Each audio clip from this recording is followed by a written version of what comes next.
अहम खबर है इस वक्त की। अयोध्या के राम मंदिर में नमाज पढ़ने की कोशिश की गई है। 3 शख्स कश्मीर के पहुंचते हैं और राम मंदिर में अयोध्या में नमाज पढ़ने की कोशिश करते हैं। जब इन्हें रोका जाता है, सांप्रदायिक नारे लगाने लगते हैं। सुरक्षा बल के कर्मचारी इन्हें पकड़ने की कोशिश करते हैं, वो वहां से भागना चाहते हैं। फिलहाल उन्हें हिरासत में ले लिया गया है, पूछताछ की जा रही है। इनमें से एक अबू अहमद शेख, ये बताया जा रहा है शोपियां का रहने वाला शख्स है। हिरासत में लेकर इनसे पूछताछ की जा रही है।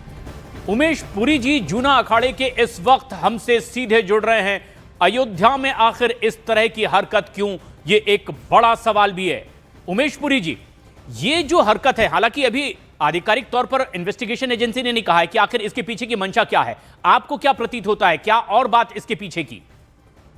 देखिए, बड़े दुर्भाग्य की बात है कि भगवान राम के इस पवित्र स्थान पर जिस प्रकार से इन मुसलमानों ने वहां पर नमाज पढ़ने की कोशिश की है, ये उनकी एक आतंकवादी सोच को प्रदर्शित करता है। ये कोई छोटी मोटी घटना नहीं है कि मंदिर की सिक्योरिटी के बावजूद भी आप मंदिर के अंदर आप नमाज पढ़ने का प्रयास करते हैं। चिंता की बात है। मैं आपको बोलता हूं, बड़ी जिम्मेदारी से बोलता हूं, क्या पता ये तीनों के तीनों आतंकवादी होते हैं, कोई बड़ी वारदात को अंजाम दे देते हैं। निश्चित तौर पर एक आतंकवादी सोच का पता लगा है। और एक इसको बोलते हैं कट्टर इस्लाम, कि आप जानते हो कि राजा रामचंद्र का वह भव्य मंदिर है, उसके बावजूद भी आप नमाज पढ़ने वहां क्यों गए? नमाज पढ़ने के लिए तो आपकी मस्जिद है, अनेकानेक प्रकार के स्थान है, वहां जा सकते थे। ये कुकृत्य कर कर आपने ये साबित करने की कोशिश करी है कि आपके मन में आज भी राम मंदिर की स्वीकार्यता नहीं है। आपके मन में आज भी वह घृणित सोच है जो इस्लाम आपको सिखाती है। हम इसकी भर्त्सना करते हैं, आलोचना करते हैं। ये बिल्कुल नहीं होना चाहिए। इसके भयंकर परिणाम भारत में देखने को मिल सकते हैं। ये कोई छोटी मोटी घटना नहीं है। लेकिन उमेश पुरी जी, क्या आपको इसके पीछे की आशंका है? क्या आप ये भी कहना चाह रहे हैं कि अब दिव्य और भव्य राम मंदिर वहां जन्मस्थान पर बनकर तैयार है, लेकिन जो अब भी वहां उसी जगह बाबरी मस्जिद के पक्षधर हैं, ये उस तरह की मानसिकता के लोग हो सकते हैं? देखिए, निश्चित तौर पर अभी भी इस देश के अंदर बाबर के और औरंगजेब की औलादें हैं। ये बाबर की औलादों ने ही तो वहां जाने का प्रयास किया। इनके मन से आज भी बाबरी मस्जिद नहीं निकल रही। ये आज भी राम मंदिर को स्वीकार नहीं कर रहे कि सुप्रीम कोर्ट के जजमेंट के बाद एक भव्य मंदिर बना, करोड़ों करोड़ों हिंदुओं की आस्था का केंद्र है। और आप देखिए कितना बड़ा कुकृत्य करें, इनके मन में आज भी राम मंदिर की स्वीकार्यता नहीं। और मैं आपके चैनल पर बोलता हूं, इन्हीं के मन में नहीं, जितने भी मुसलमान हैं, इन्होंने भी आज भी राम मंदिर को स्वीकार नहीं किया। इनके मन में आज भी बाबरी मस्जिद है। ये चलते फिरते विस्फोट है भाई मानव में। नहीं, लेकिन ये तो कोर्ट के फैसले के बाद बनाया गया मंदिर है, किसी जोर जबरदस्ती से तो हुआ नहीं, ये कानूनी तौर पर हुआ है। और ऐसे में अमित सिंह हमारे सहयोगी जो इस वक्त इस अपडेट के साथ हमसे सीधे जुड़ रहे हैं। उमेश पुरी जी, अमित, क्या और ताजा अपडेट आ रही है? क्योंकि उमेश पुरी जी जो जूना अखाड़े से हैं, ये आरोप लगा रहे हैं कि ये एक आतंकी मानसिकता, जिहादी मानसिकता का परिचायक हो सकता है। क्या और अपडेट इस वक्त जो आपके पास आ रही है?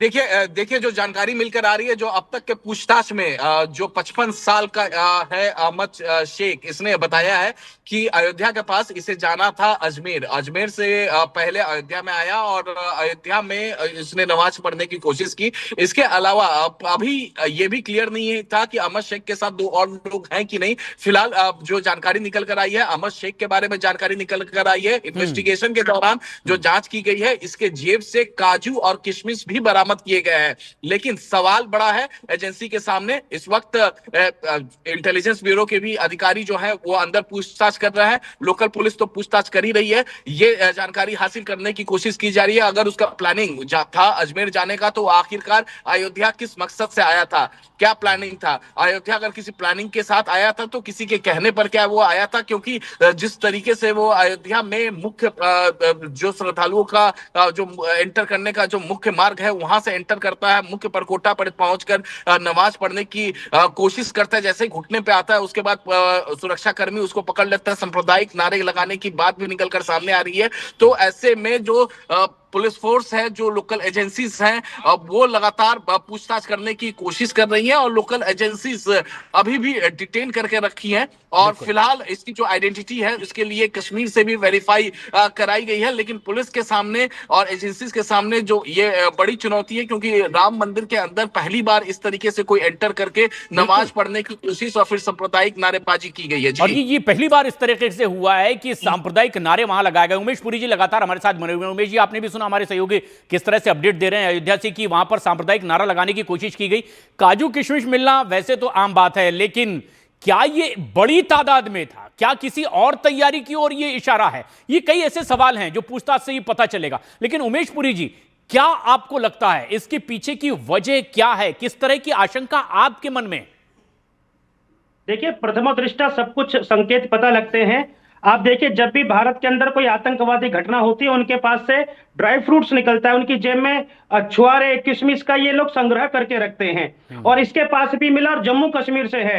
मैं आपको गारंटी से बोलता हूं, इसके पीछे अगर जांच पड़ताल की जाए तो कोई ना कोई आतंकवादी क्लू जरूर मिलेगा। ये आपकी आशंका आरोपों के साथ है, लेकिन इसकी सच्चाई पता लगा रही है इन्वेस्टिगेशन एजेंसीज। पुलिस ने हिरासत में रखा है। उमेश जी, आप हमसे जुड़े, आपकी राय दर्शकों तक पहुंची, धन्यवाद। और अमित, आपका भी बहुत बहुत धन्यवाद।